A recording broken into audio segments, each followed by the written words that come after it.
Vamos a abrir la palabra del Señor en la segunda carta del apóstol Pablo a los Corintios, segunda de Corintios, el capítulo 3. Segunda de Corintios, capítulo 3. Y en sus dos cartas a los Corintios, Pablo hace una defensa de su apostolado, de su ministerio, porque a Corinto habían llegado ciertos apóstoles, falsos maestros, que estaban criticando a Pablo, intentando minar la autoridad de Pablo. Ellos eran los judaizantes, estaban intentando mezclar la ley y la gracia. Así que enseñaban que había que observar ciertas partes de la ley para poder ser plenamente aceptados por Dios, para poder tener esa comunión con Dios.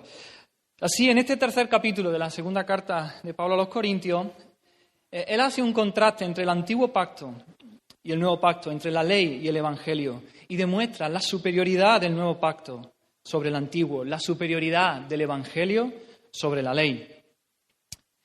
Un pacto es la manera como Dios ha querido relacionarse con los hombres. Un pacto es un acuerdo entre dos personas.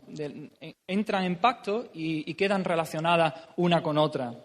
Pero no es así en el sentido bíblico, ya que en un pacto ordinario las partes que entran en ese pacto, en ese acuerdo, entran en igualdad. Sin embargo, el sentido bíblico, quien toma la iniciativa siempre es Dios. Se acerca a la humanidad y en autoridad ofrece una relación bajo ciertas condiciones que los hombres no pueden iniciar ni alterar, sino simplemente aceptar o rechazar. Así, un pacto es una promesa que Dios da, una promesa dada por Dios y a la que Él mismo interpone un juramento. Y es muy importante observar que Dios siempre es el que toma la iniciativa. Dios siempre es el que se acerca a su pueblo para hacer pactos con Él, con el fin de bendecirlo, con el fin de buscar el bienestar de ellos. Así tenemos, por un lado, el antiguo pacto, que es ese sistema legal entregado por Dios a Moisés. Y este pacto era condicional. Estaba condicionada, la bendición estaba condicionada a la obediencia. Era un pacto de obras. Haz esto, le dio la ley, haz esto y vivirás. Se trataba de un acuerdo entre Dios y el pueblo de Israel y Dios prometió bendecir a la nación. Se comprometió a bendecir al pueblo si éste obedecía la ley de Dios. Pero hay un nuevo pacto que ya fue anunciado en el Antiguo Testamento por el profeta Jeremías y por el profeta Ezequiel, y que Jesucristo, la noche antes de morir, allí cuando instituyó la cena del Señor, Él allí lo anunció, que sería validado, ese pacto, el nuevo pacto, sería validado con la sangre de su sacrificio en la cruz. Es el nuevo pacto. Este es un pacto de gracia en el que Dios viene a la vida de una persona y le da vida. Le dice, vive, y ahora sí, anda en los caminos del Señor, ahora haz.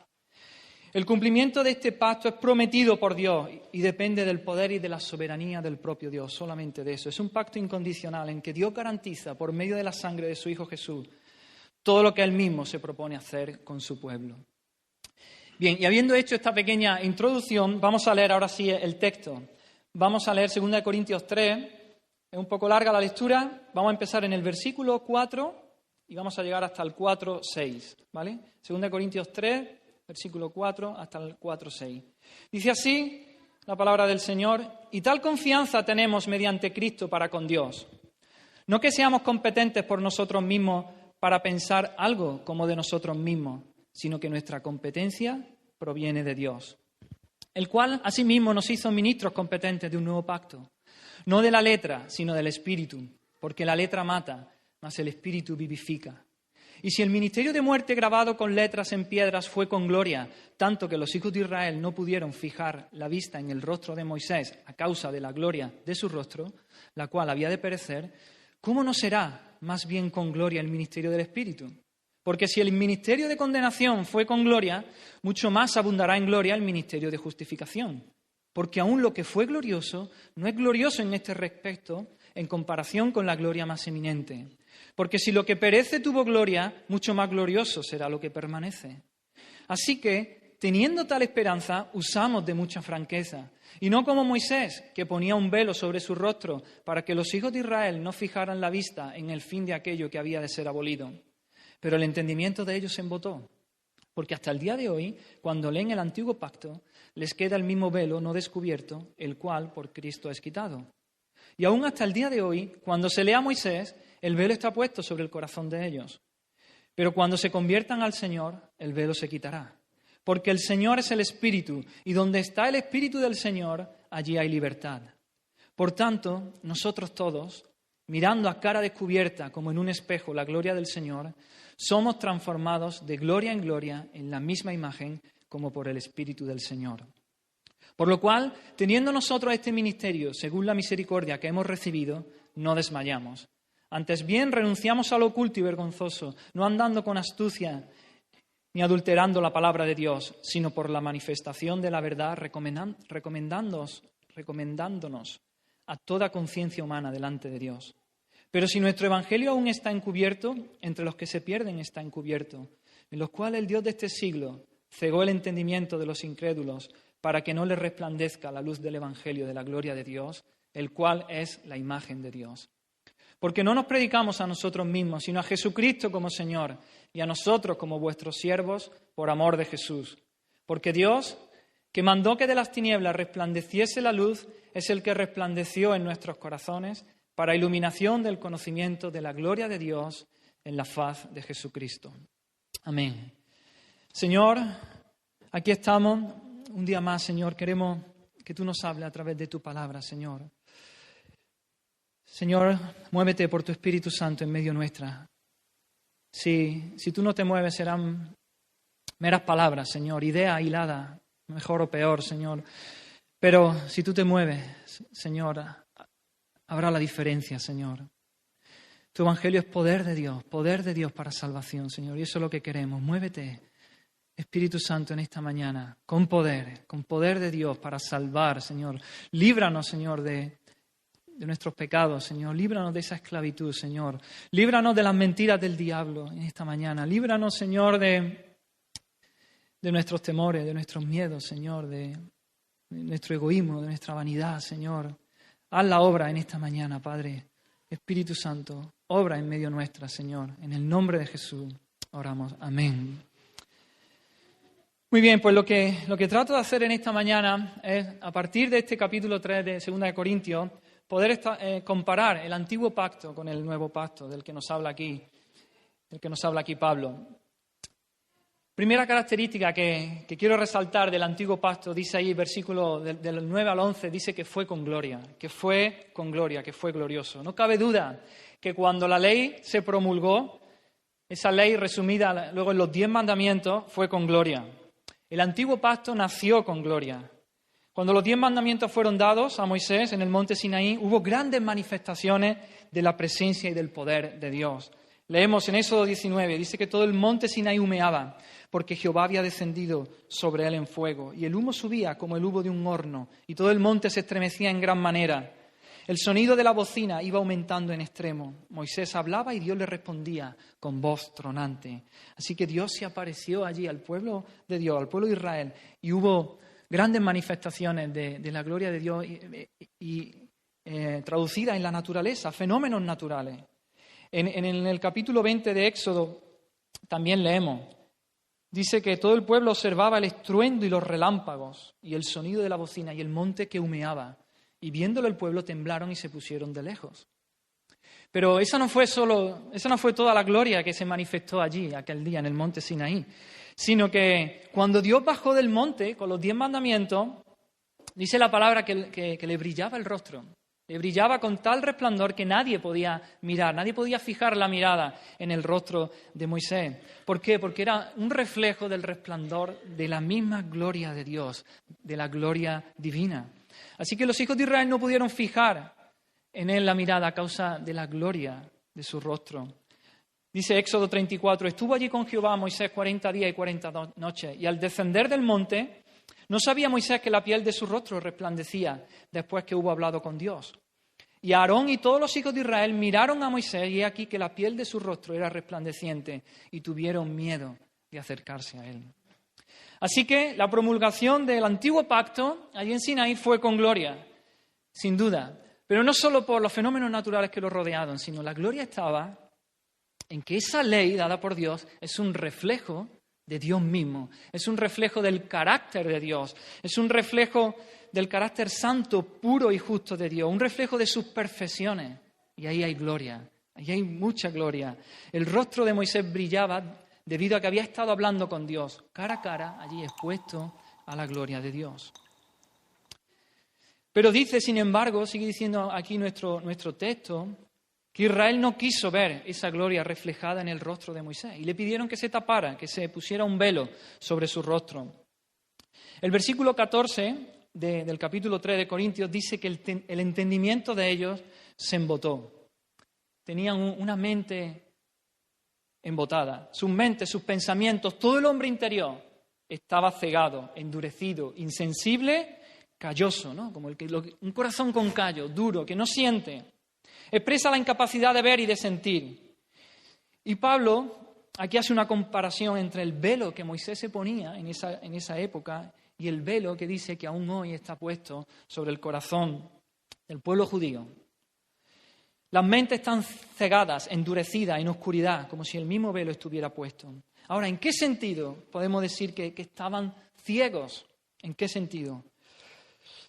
Ellos se conformaron, ellos se dieron por satisfechos con el ritual externo de la ley, con el ritual ceremonial de la ley. Ellos no querían penetrar, no quisieron penetrar en lo que había dentro, ni preguntar el alcance real de esos tipos y sombras que la ley significaba.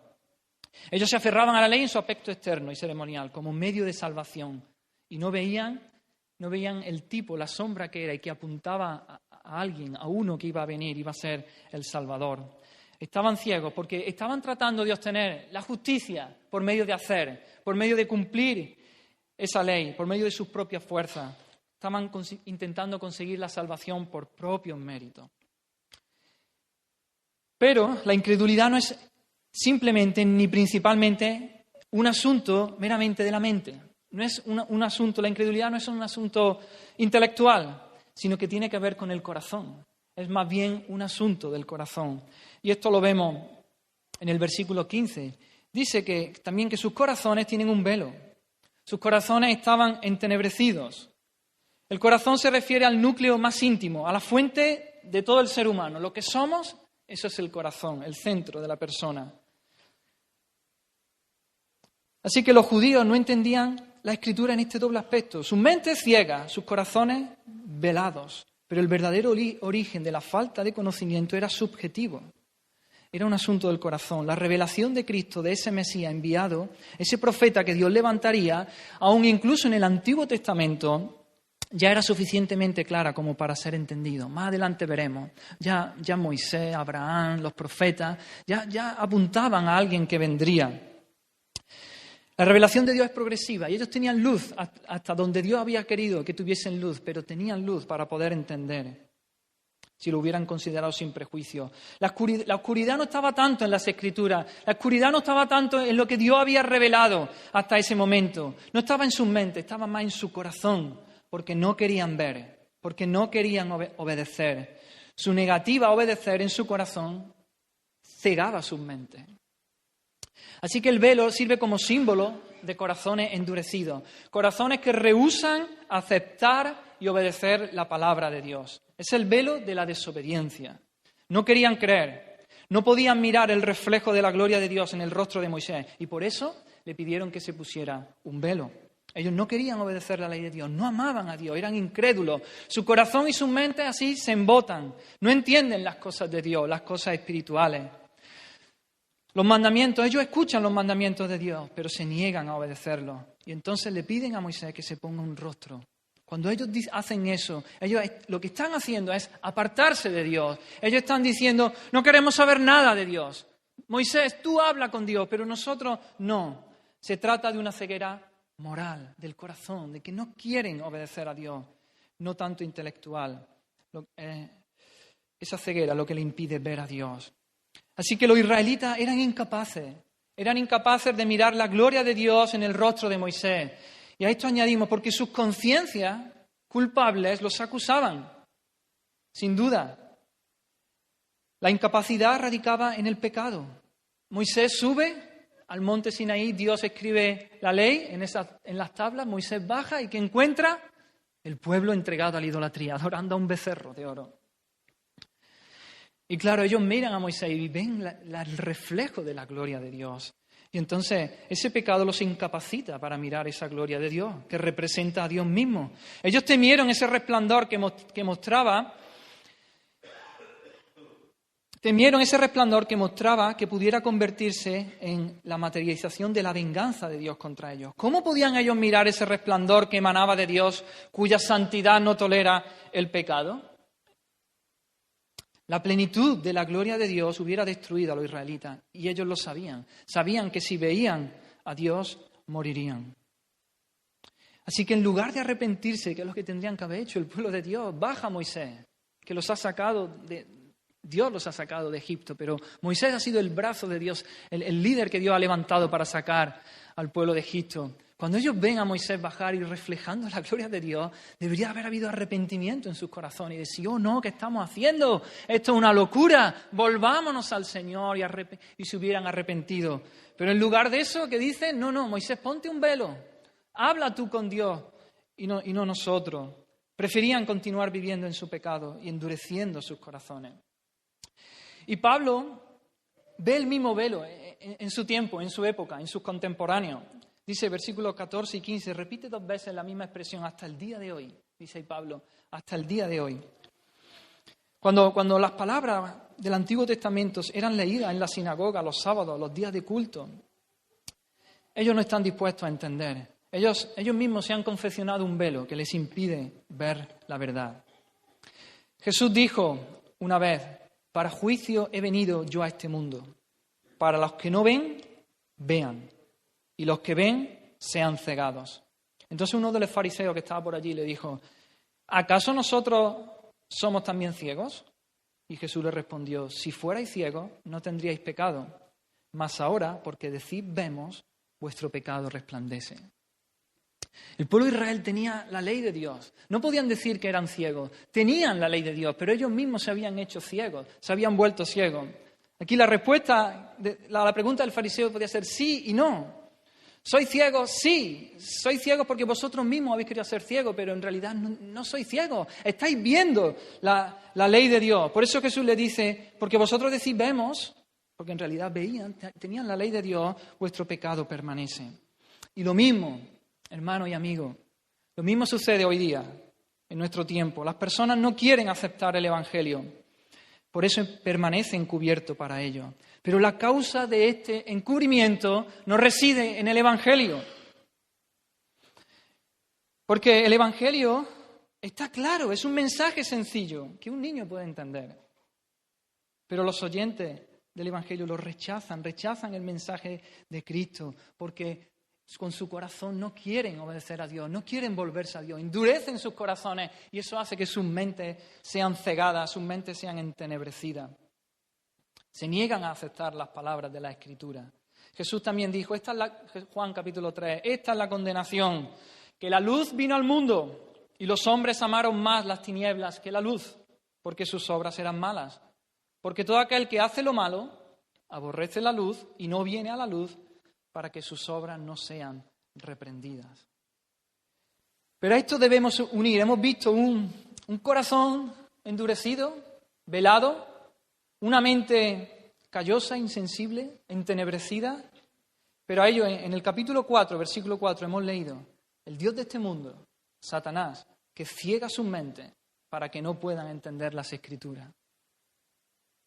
Estas personas que endurecen su corazón, ciegan sus mentes, están a merced del Dios de este mundo, del diablo, y colabora en esa actividad de cegarlos aún más. El diablo hace su obra y ciega sus mentes, la mente de los incrédulos, para que no puedan ver la luz del Evangelio, para que no entiendan el mensaje de la Escritura. El diablo quiere mantenerlos en perpetuas tinieblas allí, para que no les resplandezca la luz del Evangelio, de la gloria de Dios, y así sean salvos. Satanás empieza a poner barreras en la mente de las personas, ya sea la nube de la soberbia, del orgullo, ya sea la nube de la rebelión contra Dios, ya sea la de la propia justicia. Es decir, wow, yo soy bueno, yo soy buena persona. El diablo los ciega. Hace cualquier cosa para obstaculizar que la luz del Evangelio resplandezca en sus corazones y que Satanás no quiere que los hombres sean salvos. Y por último podemos añadir Cuando las personas siguen empestiñadas, ¿no?, diríamos, en esta rebeldía, en esta obstinación en contra de Dios, puede llegar el momento en que Dios haga un juicio sobre esas personas. Isaías capítulo 6, leemos, Dios le dice allí al profeta, anda y di a este pueblo, ¿no?, hablando del pueblo de Israel, anda y di a este pueblo, oíd bien y no entendáis. Ved, por cierto, mas no comprendáis. Engruesa el corazón de este pueblo y agrava sus oídos y ciega sus ojos para que no vean con sus ojos, ni oiga con sus oídos, ni su corazón entienda, ni se convierta y haya para él sanidad. ¡Fua! Palabras duras de parte de Dios. Está diciendo, ellos siguen ahí en rebeldía, pues. Los voy a volver ciegos totalmente. Voy a endurecer su corazón completamente. Vemos aquí el juicio de Dios que cegó los ojos espirituales de los israelitas debido a su incredulidad persistente y continua. Y esa misma verdad la vemos en el Nuevo Testamento, en Romanos capítulo 1, ¿no? Dice, habiendo conocido a Dios, no le glorificaron como a Dios ni le dieron gracias, sino que se envanecieron en sus razonamientos. ¿Veis? La mente, una mente vana. Y su necio corazón fue entenebrecido. Su corazón a ciega, a oscura, su mente vana. ¿Y qué sigue diciendo luego? Dice, por lo cual Dios los entregó a la inmundicia, a las concupiscencias, y sigue diciendo, pecados y maldades que los hombres hacen. Dios dice, ¿eso es lo que quieres? Ahí tienes. Juicio de Dios, y lo entrega a los deseos de su corazón, a su pecado. El versículo 28 dice, como ellos no aprobaron tener en cuenta a Dios, Dios los entregó a una mente reprobada para hacer cosas que no convienen. Y ahí sigue. Así que hemos visto que el antiguo pacto fue con gloria, sobre todo porque la ley es un reflejo de la gloria de Dios, del carácter de Dios, del carácter santo, justo de Dios. Pero los israelitas y las personas hoy día no quieren. Tienen un corazón velado que no quieren obedecer a Dios, sus mentes se ciegan, el diablo colabora en esa obra y puede llegar, si persisten en su incredulidad, en su obstinación, en alejarse de Dios, Dios puede emitir ese juicio de entregarlos a sus deseos y a sus pasiones. Pero otro de los términos que vemos aquí, versículo 6 del 3 capítulo,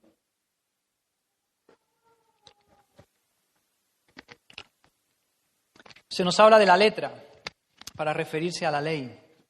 El antiguo pacto era un documento escrito, así que cuando se habla de la letra se está refiriendo a la ley porque es un documento escrito. Estaba grabado en tablas de piedra. Y un documento escrito siempre es algo externo. Así que el pueblo de Israel aparentemente estuvo conforme con ese pacto, con las obligaciones de ese pacto, pero solo en su aspecto externo. Se limitaban a cumplir normas, a cumplir mandamientos, pero su corazón no estaba en eso. Una persona puede obedecer un código escrito, aunque no desee obedecerlo. Lo obedece, pero no desea obedecerlo. Las personas tratan de cumplir la ley de manera externa, pero internamente la ignoran. Es solo una conformidad externa a esa ley. Entonces, ¿pero en qué sentido dice aquí Pablo que la ley mata? ¿En qué sentido la ley mata? La ley mata en el sentido de que la ley exige obediencia perfecta. La ley dice, haz esto para vivir, haz esto para ser salvo. Porque la justicia que es por la ley de Moisés dice, el hombre que haga estas cosas vivirá por ellas. Romanos 10. Y la ley no es de fe, sino que dice, el que hiciere estas cosas vivirá por ellas. Gálatas 3. Como no hay nadie que preste una perfecta obediencia a la ley nos condena, la ley nos mata. Sobre el infractor pronuncia una sentencia de muerte y en ese sentido la letra mata, la ley es nuestra sentencia de muerte. Pero no solo eso, la ley nos mata en el sentido de que nos sabemos expuestos a la justa ira de Dios. La ley produce el conocimiento de que somos pecadores, esa conciencia de pecado, por lo tanto nos condena y nos sentimos expuestos a la ira, a la justa ira de Dios. En ese sentido también nos mata. Pero también nos mata en el sentido de que nos deja sin esperanza. La ley nos mata porque nos deja sin esperanza, exaspera al alma, nos roba el aliento, nos coloca en una atmósfera irrespirable, que nos falta el aliento. Es un quiero y no puedo, ¿no? No puedo obedecer de manera perfecta la ley de Dios y en ese sentido nos mata. Ahora bien, Dios nunca dispuso la ley como medio para dar vida. Dios nunca estableció la ley como un medio de salvación. Su propósito era llevarnos al conocimiento del pecado, a redarguirnos del pecado. Y por eso la ley, por eso dice Pablo que la letra mata. La ley me mata porque me pide cumplir algo que no puedo cumplir, pero porque no quiero cumplir, como hemos visto, porque tengo un corazón duro que no quiere. No estoy capacitado, pero esa incapacidad es una incapacidad moral. No estoy capacitado para cumplir debido a mi estado caído, a mi dureza de corazón, a mi naturaleza pecaminosa. Pero el problema no está en la ley. La ley no es mala, la ley es justa, la ley es ese reflejo que hemos dicho de la gloria de Dios. Por lo tanto, la ley, dice Pablo, que es santa, el mandamiento es santo, es justo, es bueno. La ley es espiritual. El problema está en mí, que yo soy carnal, vendido al pecado. Ese es el problema. Por eso la ley condena a todos los hombres, a todos. Porque nadie obedece todos sus santos preceptos de una manera perfecta. Por medio de la ley es el conocimiento del pecado. Maldito todo aquel que no permanezca en todas las cosas escritas en el libro de la ley para hacerlas. Así que la letra mata en este sentido. La ley me mata porque yo no puedo cumplirla, no quiero y no puedo cumplirla. Y entonces eso me mata. Y por eso dice también, versículo 7, que es un ministerio de muerte. Y versículo 9 dice que es un ministerio de condenación. Los 10 mandamientos amenazaban con la muerte a todos aquellos que no lo guardasen. Cuando Moisés subió allí al monte Sinaí, como hemos dicho antes, y Dios escribió los 10 mandamientos en tablas de piedra, el dedo de Dios escribió allí los 10 mandamientos. Cuando Moisés descendió, encontró al pueblo adorando al becerro de oro. El pueblo había quebrantado la ley de Dios, así que la ira de Dios se encendió en contra del pueblo. ¿Y qué sucedió? Murieron 3.000 personas. El pecado trae la muerte.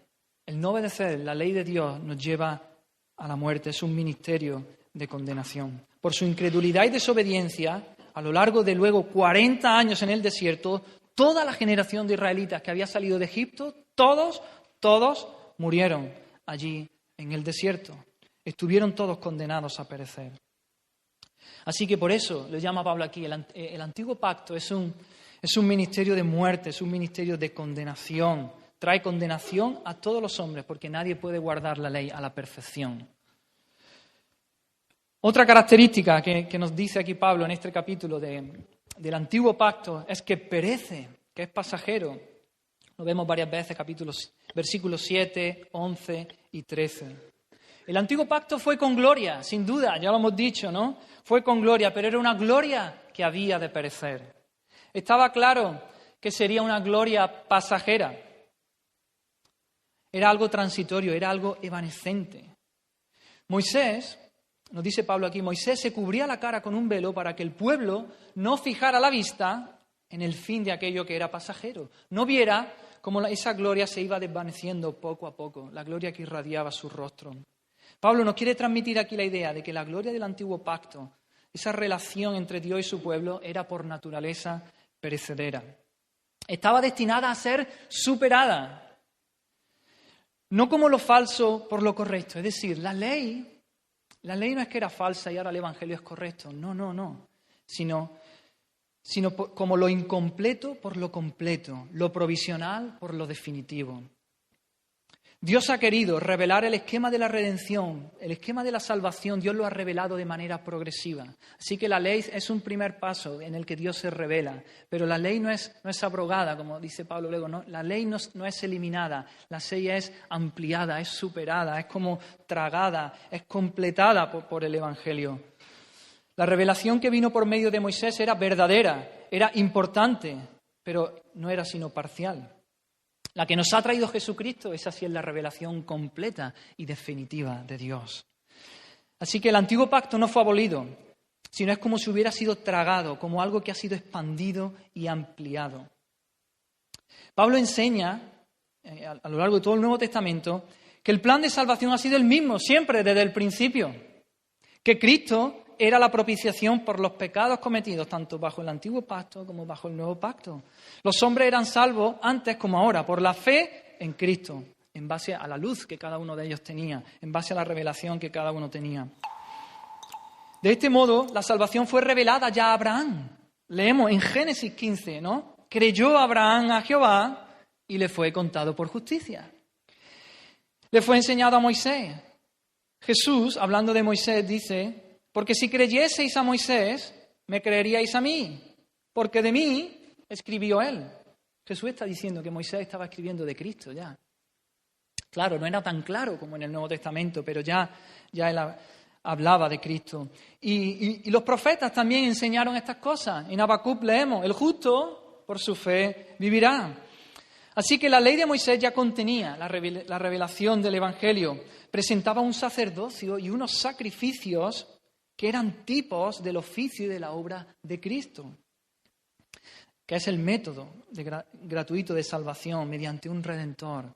Los sacrificios eran ese tipo de que el pecado merecía la muerte, pero que alguien iba a morir en lugar de ese pecado. Claro, de manera imperfecta, continuamente tenían que hacer un pecado, un sacrificio, otro pecado, otro sacrificio. Pero eso apuntaba a uno que vendría, la simiente de la mujer, a ese renuevo que se iba a levantar, ese vástago que iba a venir y que iba a ser el sacrificio definitivo.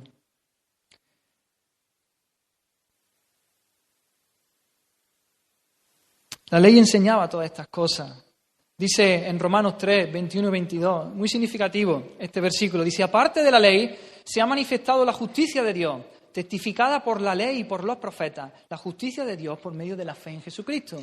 Mira, este versículo está diciendo que la ley y los profetas ya estaban testificando de la justicia de Dios, de una justicia de Dios que era por la fe en Jesucristo. La ley y los profetas hablaban ya de esto, de esta justicia de Dios que era por la fe. Así que no es solo que la gloria del antiguo pacto era parcial, sino que era temporal. La ley tuvo una función muy concreta, ¿no? La ley era revelar el pecado, redarguirnos de pecado para llevarnos a Cristo. Es nuestro ayo que nos lleva a Cristo. Fue dada para revelar el pecado. Era una exhibición de las santas demandas de Dios. Y en este sentido es que fue gloriosa. Pero fue dada hasta la venida de Cristo, que es el fin de la ley para justicia a todo aquel que cree.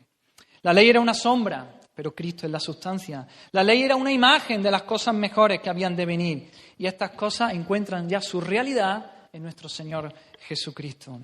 Así que hasta aquí hemos visto algunas características del antiguo pacto que Pablo nos habla aquí en capítulo 3 de 2 de Corintios. Fue con gloria, los hombres, sus mentes ciegas, sus corazones entenebrecidos. Vemos que la letra mata.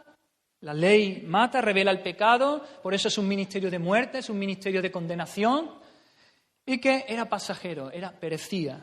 Y ahora vamos a pasar a ver el nuevo pacto.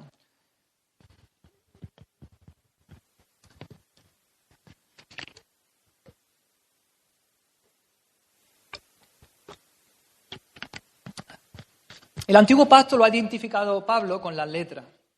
Y el nuevo pacto, versículo 6, él lo identifica con el Espíritu.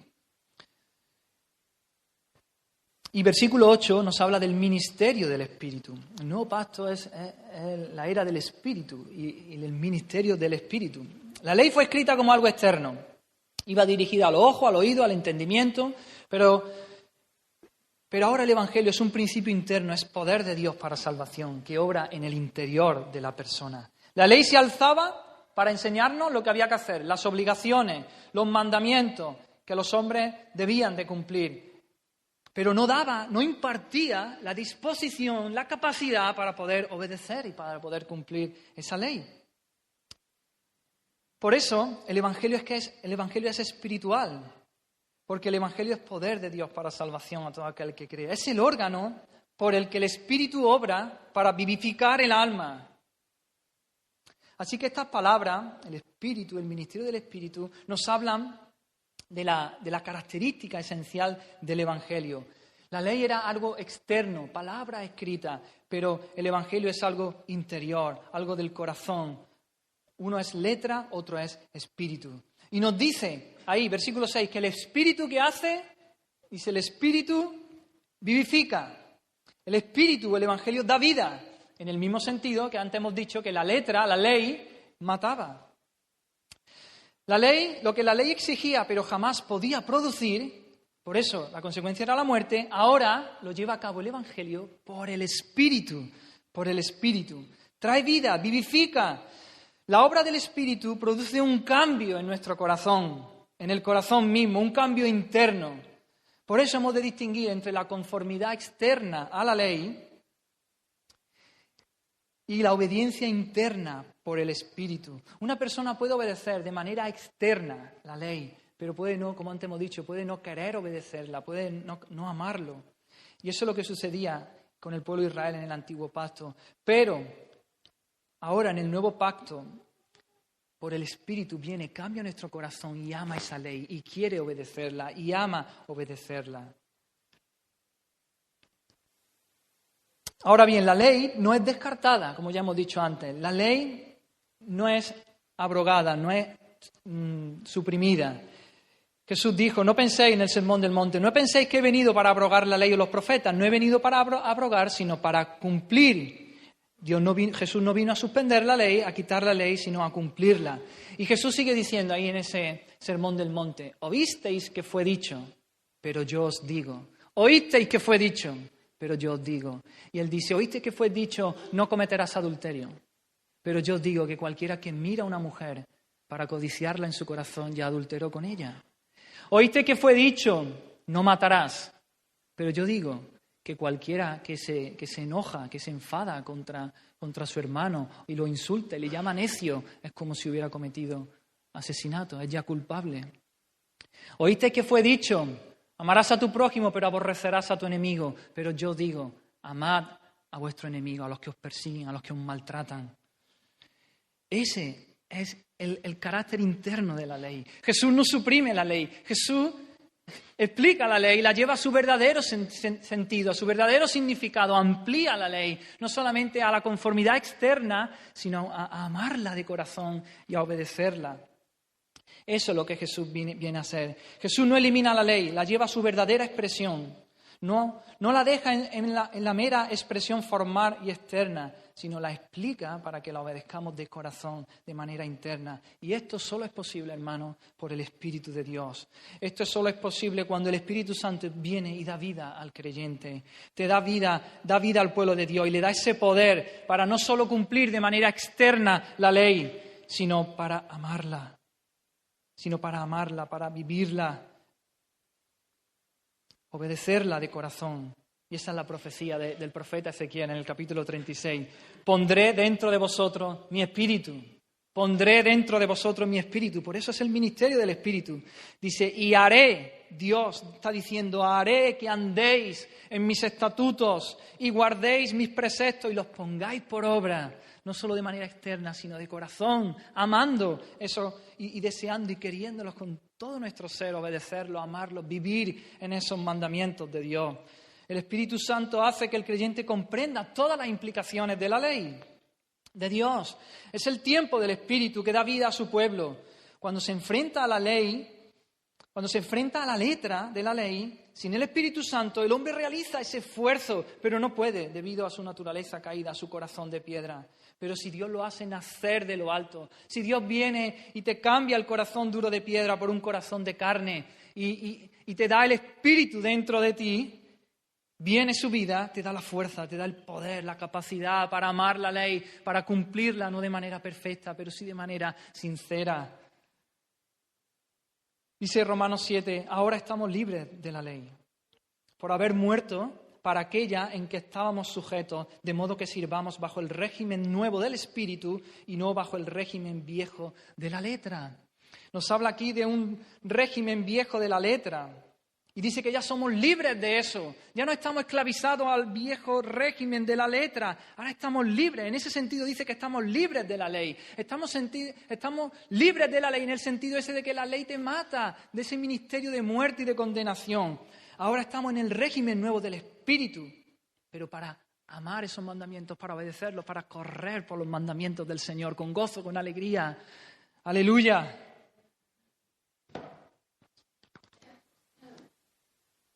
En este sentido, es que la Biblia nos dice que los creyentes no estamos bajo la ley, sino bajo el Espíritu. Fijaros en qué contexto Pablo dice esta expresión de no estamos bajo la ley, sino bajo la gracia. No estamos bajo la ley, sino bajo la gracia. Dice, no reine pues el pecado en vuestro cuerpo mortal, de modo que lo obedezcáis en sus concupiscencias, ni tampoco presentéis vuestros miembros al pecado como instrumentos de iniquidad, sino presentaos vosotros mismos a Dios como vivos de entre los muertos y vuestros miembros a Dios como instrumentos de justicia. Porque el pecado no se enseñoreará de vosotros, pues no estáis bajo la ley, sino bajo la gracia.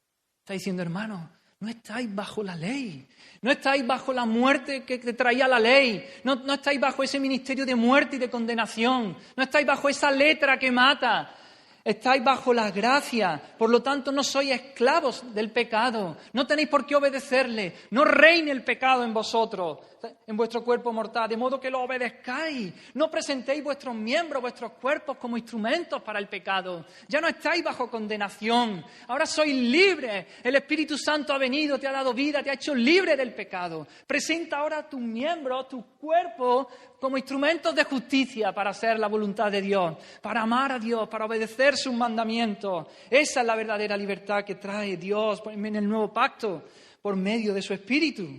¡Aleluya! Gracias, Señor. La ley no ha desaparecido porque es la voluntad de Dios. La ley lo que no es el medio de salvación, pero la ley es la voluntad de Dios.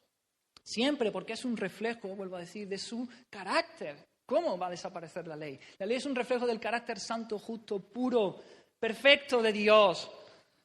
Pero la ley no es el medio de salvación. La ley es tan obligatoria ahora como siempre, pero la clave es el ministerio del Espíritu. El ministerio del Espíritu. El Espíritu viene a la vida del creyente, le cambia el corazón, le hace nacer de nuevo. Le hace nacer de Dios, lo hace una nueva persona, le hace una nueva criatura que lo capacita por el Espíritu para obedecer la ley de Dios y para obedecerla por amor. Por amor. Esa es una clave importante. Por amor. Dios viene, nos da nueva vida, nos libra de la esclavitud al pecado y nos hace sus hijos. Así que ahora la relación que tenemos es la que de un hijo con su padre. No es la de un esclavo con su señor, que lo maltrata y lo esclaviza, sino la de un hijo con su padre. Así que el creyente ya no es ese criminal culpable que ha quebrantado la ley de Dios, sino su hijo, a quien Dios ama. La relación, por lo tanto, es una relación de amor, no es una relación de obediencia servil. Ahora, en el nuevo pacto, la relación es amor a Dios y amor al prójimo, y esto es el cumplimiento de la ley. Dice en Romanos 13, no debáis a nadie nada, sino el amaros unos a otros. Porque el que ama al prójimo ha cumplido la ley. Porque no adulterarás, no matarás, no hurtarás, no dirás falso testimonio, no codiciarás. Y cualquier otro mandamiento en esta sentencia se resume. Amarás a tu prójimo como a ti mismo. El amor no hace mal al prójimo. Así que el cumplimiento de la ley es el amor. Y en Gálatas 5 dice, porque toda la ley en esta sola palabra se cumple.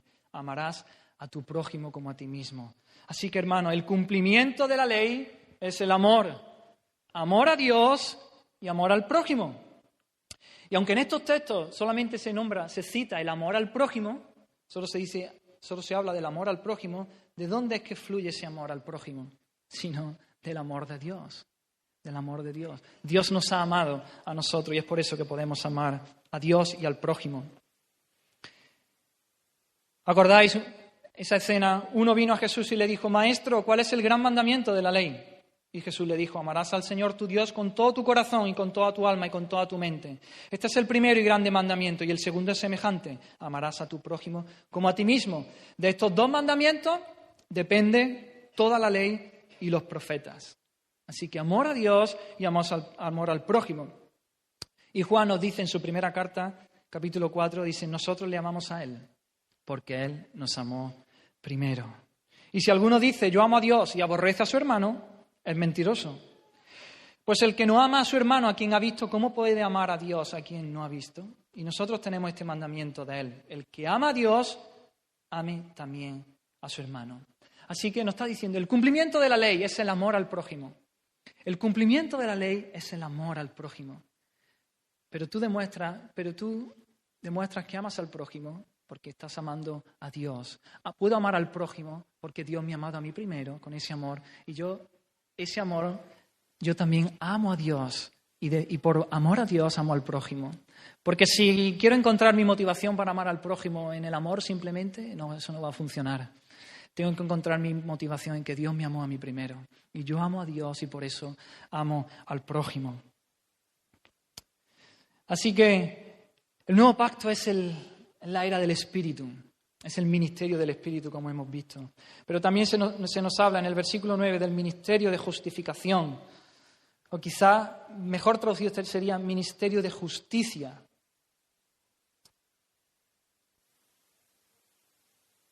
El nuevo pacto hemos dicho que tiene el Espíritu Santo como guía, está lleno de vida, la vida que trae, la vida de Dios que viene por el Espíritu. Pero en este versículo 9, la comparación no está entre la muerte y la vida, sino entre la condenación, entre ese ministerio de condenación y la justicia. Ambos conceptos son antagónicos, porque quien es condenado ante el tribunal de Dios se enfrenta a la muerte, mientras que quien es declarado justo, al que se le aplica esa justicia de Dios, ese tiene la vida. Quien es justo tiene al Espíritu, porque el Espíritu es el que produce una relación de justicia con Dios.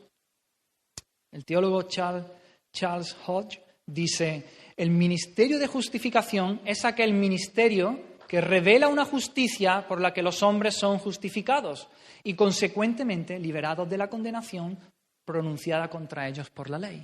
Hasta ahí.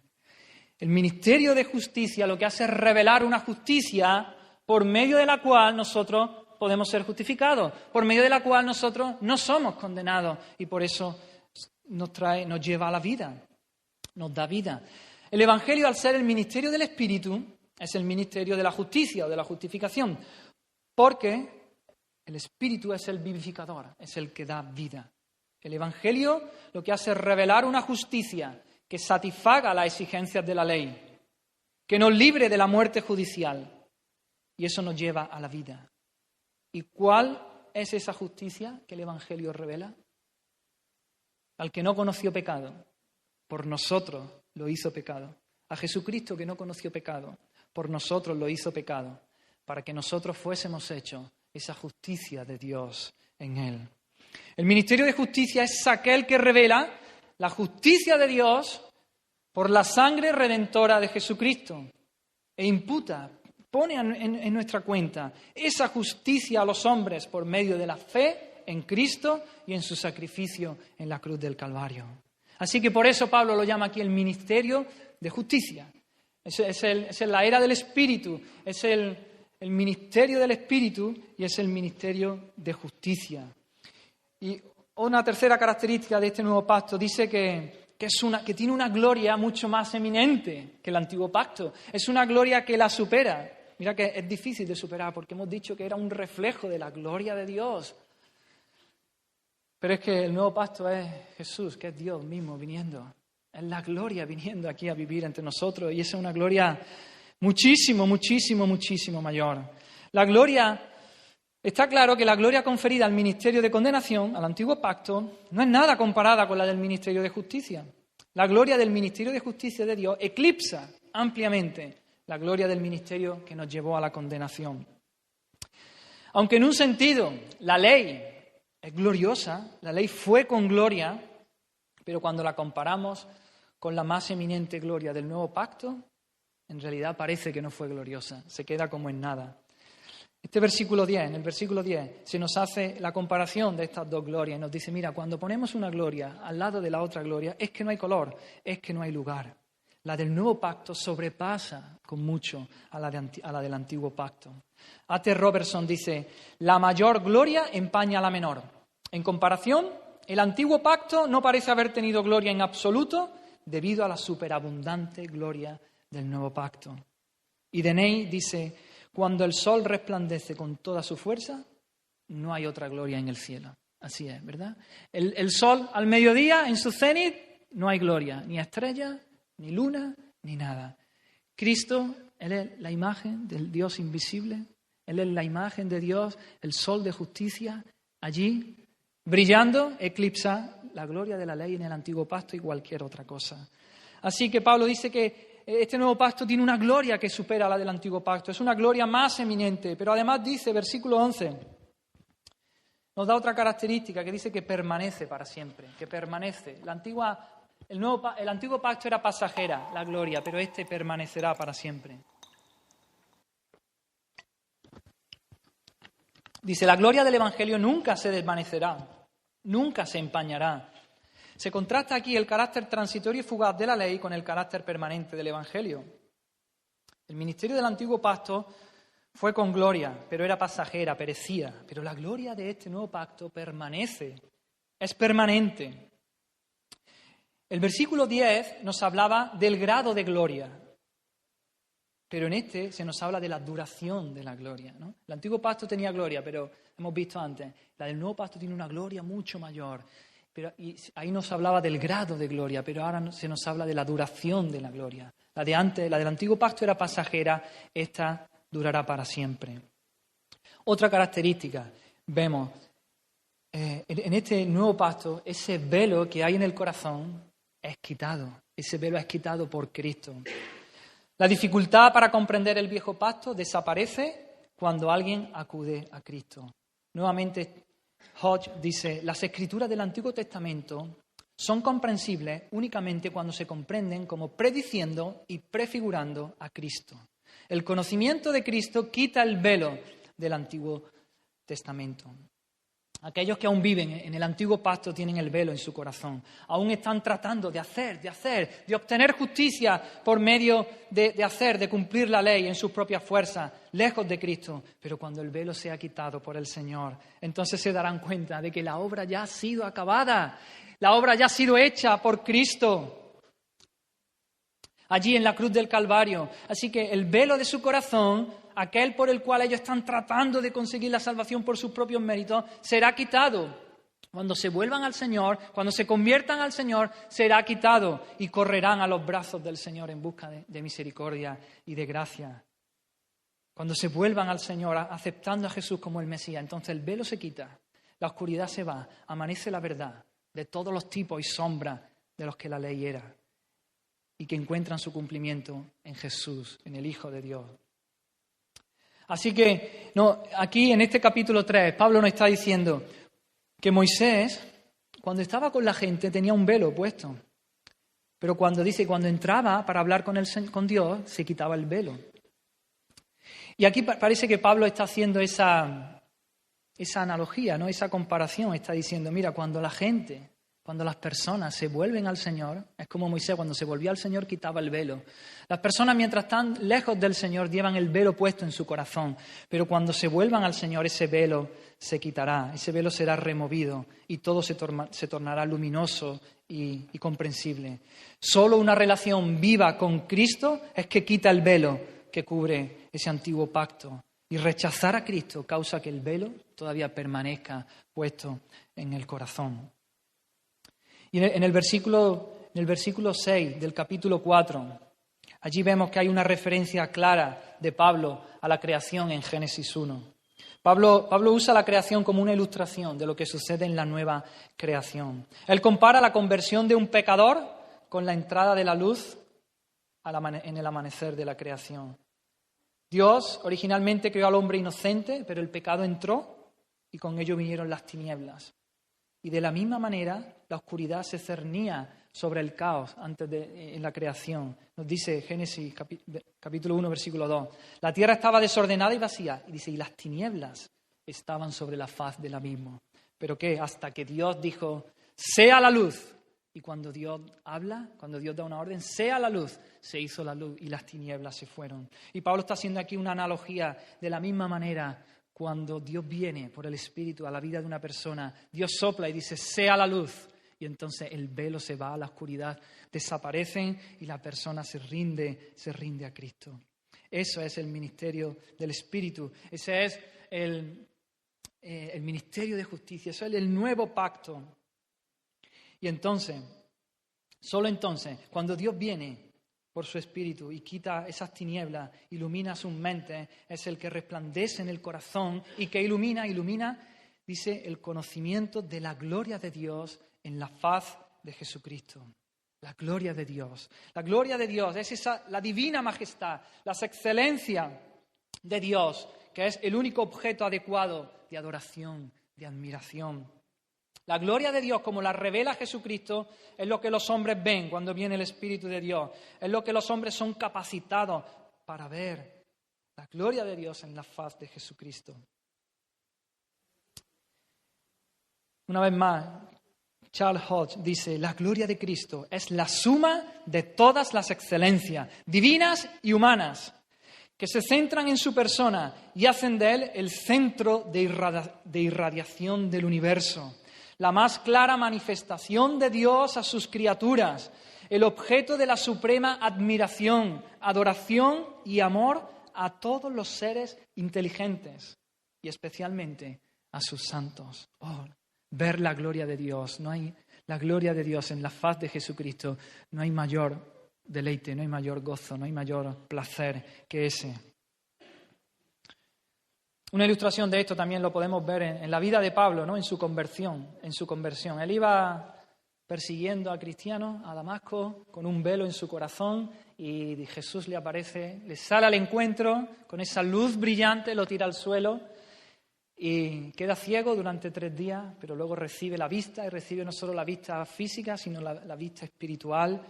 Y él se vuelve al Señor y luego Dios lo manda de vuelta, dice, para que abras los ojos de los gentiles y se vuelvan de las tinieblas a la luz. Aleluya, gloria a Dios que viene y transforma nuestras vidas. Y por último, en el versículo 17, quiero resaltar, dice allí que hay libertad. ¿Dónde está el Espíritu de Dios, del Señor? Allí hay libertad. Libertad. Es el nuevo pacto, es la era de la libertad, la verdadera libertad, la auténtica, no la falsa, no la que nos vende este mundo. Libertad verdadera. Donde Cristo es reconocido como Señor, como Dios, allí hay libertad. Libertad frente a la esclavitud de la ley, libertad de la culpa y del pecado. Por lo tanto, libertad para contemplar su rostro sin velo interpuesto. Dice en Romanos 8, pues no habéis recibido el espíritu de esclavitud para estar otra vez en temor, sino que habéis recibido el espíritu de adopción por el cual clamamos, Abba, Padre. Gálatas 4, así que ya no eres esclavo, sino hijo, y si hijo también heredero de Dios por medio de Cristo. Allí, hermanos, allí, ese allí es enfático. Allí y solo allí, en Cristo y solo en Cristo es donde hay libertad, es donde hay verdadera libertad. Fuera de Cristo no hay libertad. Por mucho que la gente crea que es libre, no hay libertad fuera de Cristo. Cuando nuestra obediencia a Dios está condicionada por un código de leyes, estamos en la posición de esclavo. Pero cuando viene de la obra del Espíritu de Dios en el corazón, ya no deseamos nada más que servir a Dios. Servir a Dios. Esa es la verdadera libertad. Porque ya no es la ley lo que nos mueve, ya es el amor lo que nos mueve. Ya no es el temor a esa ley que me mata y que me esclaviza. Es el amor a Dios. Amo a Dios tanto que quiero obedecerle, quiero amarle, quiero cumplir sus mandamientos. Porque le amo, porque no puedo hacer otra cosa, porque no quiero hacer otra cosa. En el servicio a Dios encontramos la perfecta libertad. Libertad para correr por los caminos de los mandamientos de Dios. Libertad, hermanos, para correr con libertad por los caminos de los mandamientos de Dios. Esa es la verdadera libertad. Libertad para hacer lo que nos da la gana. Porque lo que nos da la gana es obedecer los mandamientos de Dios. Nuestro afecto ha sido cambiado, nuestro corazón ha sido cambiado. ¿Qué queremos hacer? Amar a Dios, obedecer sus mandamientos. Eso es lo que nos da la gana. El mundo hace lo que le da la gana porque es esclava del pecado y lo que quiere es no saber nada de Dios, alejados de Dios. Pero el que ha nacido de Dios, el que por el Espíritu ha conocido a Dios y ha visto la gloria de Dios en la faz de Jesucristo, ama a Dios, ama sus mandamientos y corre por ellos en libertad, en auténtica libertad y verdadera libertad. Estad pues firmes en la libertad con que Cristo nos hizo libres y no estéis otra vez sujetos al yugo de esclavitud, de la esclavitud a la ley. Ahora somos verdaderamente libres. No solo para obedecer la ley externamente, sino para amar la ley, obedecerla, cumplirla de corazón. Ahora somos libres, hermanos, no solamente para no cometer adulterio. Ahora somos libres para no mirar a una mujer y codiciarla en nuestro corazón. Esa es la auténtica libertad. Esa es la verdadera libertad. Ahora somos libres no solamente para no matar a nadie, sino para no insultar a nadie, para no odiar, para no pensar mal contra otra persona. Ahora somos verdaderamente libres, no para amar a nuestro hermano y odiar a nuestro enemigo. Ahora somos libres para amar aún a nuestro enemigo, a los que nos hacen mal, a los que nos persiguen, a los que nos hacen la vida imposible. Gracias al Espíritu de Dios viviendo en nosotros y capacitándonos y dándonos esa capacidad para hacerlo. Esa es la verdadera libertad. Así que ya, a modo de conclusión y para aplicar este mensaje, quizás haya aquí personas que aún están sin Cristo. Sus mentes están cegadas, endurecidas, sus corazones velados. Quizás te conformas con ser una buena persona, entre comillas. Buena persona a los ojos de los demás. Buena persona a los ojos, a los estándares de esta sociedad. Tú dices, yo no he matado a nadie, yo soy un buen esposo, yo soy un buen padre, yo soy un buen ciudadano, yo pago mis impuestos. Pero tú sabes que no eres una buena persona, tú sabes que no eres perfecto.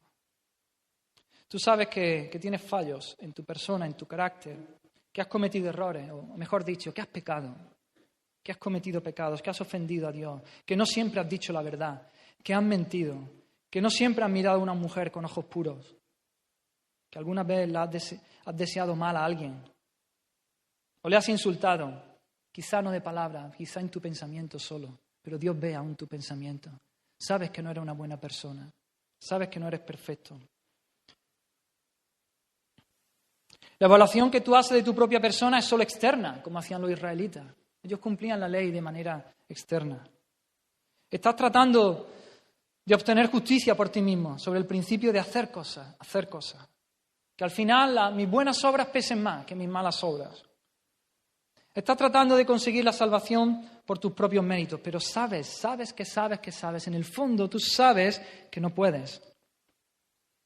Y si no te lo digo yo, no puedes ser una buena persona todo el tiempo de pensamiento, de palabra, de acción.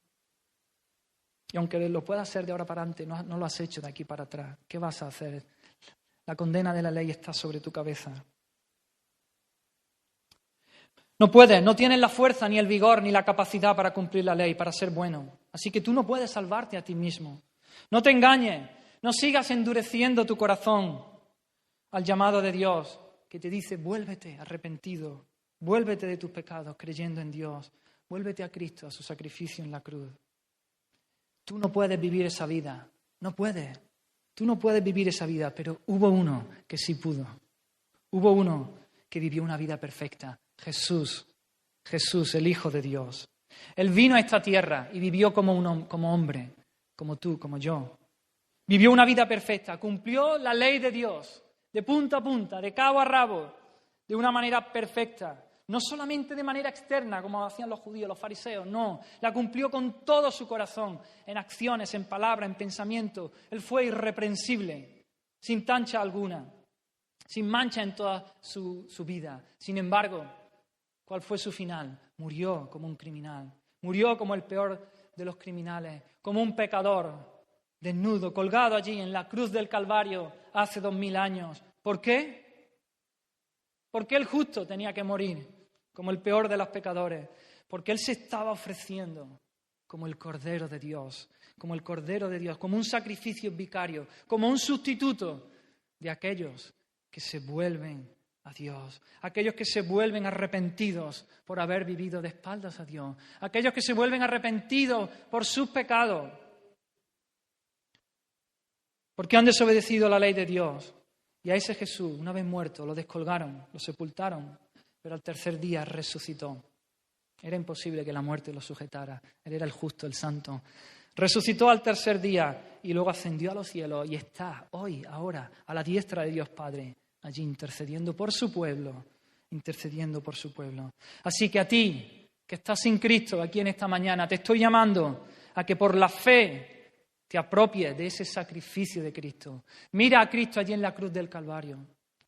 Él estaba muriendo allí como el Cordero de Dios, el sustituto de aquellos que se vuelven. Te estoy llamando a que te vuelvas a Dios, que reconozcas que eres pecador, que mereces ese castigo eterno, pero que creas que Jesús allí en la cruz del Calvario estaba ocupando tu lugar, recibiendo allí en su cuerpo el pago que tus pecados merecían.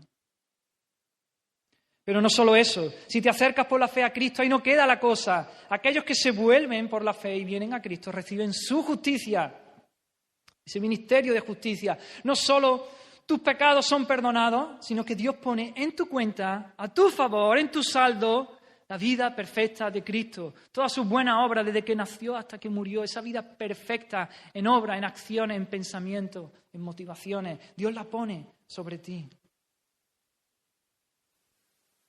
Todas las buenas obras que Cristo hizo durante su vida en la tierra son tuyas, si vienes arrepentido por la fe a Cristo. ¡Oh, qué intercambio! Glorioso intercambio. Tus pecados sobre los hombros de Cristo, la justicia de Cristo sobre tus hombros. Arrepiéntete de tus pecados, mira a Cristo, vuélvete a Él. No tardes, no sigas endureciendo tu corazón, no sigas cegando tu mente. No vaya a ser que un día sea demasiado tarde. No vaya a ser que Dios dicte juicio sobre tu vida y cierre definitivamente tus oídos para oír y ciegue tus ojos para ver y te entregue a tus propios deseos pecaminosos de autojusticia, de justicia propia. Vuélvete a Cristo. Pero quizás también haya aquí personas que están en Cristo, que han nacido de nuevo, que el velo de su corazón fue quitado, pero que se han ido deslizando poco a poco, olvidando estas gloriosas verdades que hemos estado viendo en esta mañana, olvidando quiénes son, olvidando quién es Cristo, olvidando lo que Cristo hizo por ellas, descuidando su vida espiritual. Y están en el nuevo pacto, pero están viviendo como si estuvieran en el antiguo pacto. Quizás si miras tu vida, ves que solo estás cumpliendo la ley, pero de manera externa. Quizás lees tu Biblia, pero de manera mecánica, haces una oración, pero de manera superficial, vienes a los cultos, pero te es una pesada carga. Quizás miras tu vida y te das cuenta de que estás tratando de salvarte a ti mismo. Estás tratando de hacer muchas cosas buenas para que Dios te salve. Quizás obedecer la palabra de Dios te es una carga pesadísima, es una losa sobre ti de toneladas. Quizás miras tu vida y ves que tu amor por Dios se ha apagado, que solo quedan unos rescoldos que están a punto de apagarse. Si este es tu caso en esta mañana, te hago el mismo llamado. Ven a Cristo. Levanta tu mirada a Jesús clavado en la cruz del Calvario, sufriendo el castigo de tus pecados, perdonando todos tus pecados, poniendo en tu cuenta su justicia. Ven a la cruz y encuentra allí el vigor, hermano. Ven a la cruz, encuentra allí el vigor, el poder, la capacidad para amar la palabra de Dios, para vivir la palabra de Dios, para que no sea esa losa pesada. Encuentra allí la fuerza, la capacidad, el poder para vivir la vida en el Espíritu, para no vivir en esclavitud, no vivir bajo el yugo de la ley que pone sobre tus hombros. Mira a Cristo, enamórate una vez más de Él y sírvele por amor. Vive para Él por amor, ámale, deleítate en Él. Hay preparada para ti una vida plena, una vida abundante, llena de libertad, de gozo, de esperanza. No vivas arrastrando los pies. Acude a Cristo, ven a la cruz. Y por el Espíritu, vive en el Espíritu, llénate del Espíritu Santo. Y por último, quizás haya aquí personas que están en Cristo y viven en el nuevo pacto, andan en el Espíritu, han sido justificados y disfrutan de esa justicia de Cristo. Viven en libertad, pero no en una libertad para pecar, sino una libertad para amar, para obedecer a Dios y a su ley. Acuden cada día a la cruz y miran a Cristo para encontrar allí la fuerza y el vigor para vivir una vida en santidad. No son perfectos, caen, pecan, pero luchan con todo su ser para hacerlo, para vivir para Dios en santidad y en pureza. Y saben que son salvos, que el Señor ha muerto en su lugar, que Cristo murió en su lugar y que hay perdón de pecados para ellos. Cristo pagó la deuda que tenían. Cristo pagó la deuda allí en la cruz. Saben que sus pecados han sido perdonados. Saben que tienen la justicia de Dios a su favor. Que no tienen que hacer nada para ganarse su salvación. Que ya son salvos. Cristo lo hizo todo. Cristo exhaló allí en la cruz del Calvario ese grito: consumado es. Ya está hecho. Consumado es. No hay nada más que tengas que hacer. Pero aman a Dios tanto que viven para Él.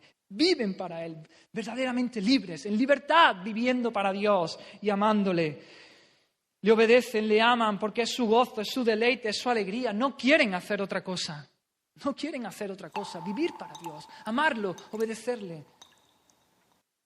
Son verdaderamente libres. Y a esto le hago el mismo llamado. Oh, hermanos, sigue mirando a Cristo. Sigue mirando a Cristo. Ahí a la cruz del Calvario. Sigue acudiendo cada día a Él, encontrando esa fuerza y ese vigor y ese poder para vivir en santidad, para correr por los caminos de los mandamientos de Dios. Sigue fortaleciéndote por el Espíritu en Dios para vivir esa vida en santidad y en libertad. Aleluya, amén. Vamos a orar, hermanos. Señor, gracias por tu obra preciosa por Cristo allí en la cruz del Calvario. Gracias, Señor. Oh, Señor, aplica esta palabra, Señor, en los corazones de cada uno de los que están aquí oyendo, Señor, de los que escuchan, Señor. Espíritu Santo, trae libertad, trae verdadera libertad, quita el velo del corazón. Que tu luz, Señor, entre en las mentes y pueda traer libertad, Señor. Trae salvación, Señor. Señor, oro especialmente, Señor, si hay algún hermano nuestro aquí, Señor, que ha bajado la mirada de ti, Señor, que anda enredado en las cosas del aquí, de la ahora, Señor. Oh, Señor, revélate a su vida una vez más. Trae luz, Señor, y que pueda ver tu belleza, que levante la mirada a la cruz. Infúndele ese vigor, ese poder espiritual que viene por tu Espíritu, Señor, a su vida, Señor. Tráele el gozo de la salvación nuevamente. Llénalo de esperanza, Señor, de vida abundante. Oh, Señor, muévete, Señor, en medio de nosotros, de tu pueblo, Señor. Gracias por tu palabra, gracias por tu Espíritu Santo morando en nosotros. Ayúdanos a seguir viviendo en el Espíritu, andando en el Espíritu, mirándola, poniendo nuestra mirada en las cosas de arriba, poniendo la mirada en ti, Señor. Oh, Señor, te alabamos, te amamos, Señor. Ven pronto, Señor. En el nombre de Jesús oramos. Amén, Señor. Amén. Fija tus ojos en Cristo, tan lleno de gracia y amor, y lo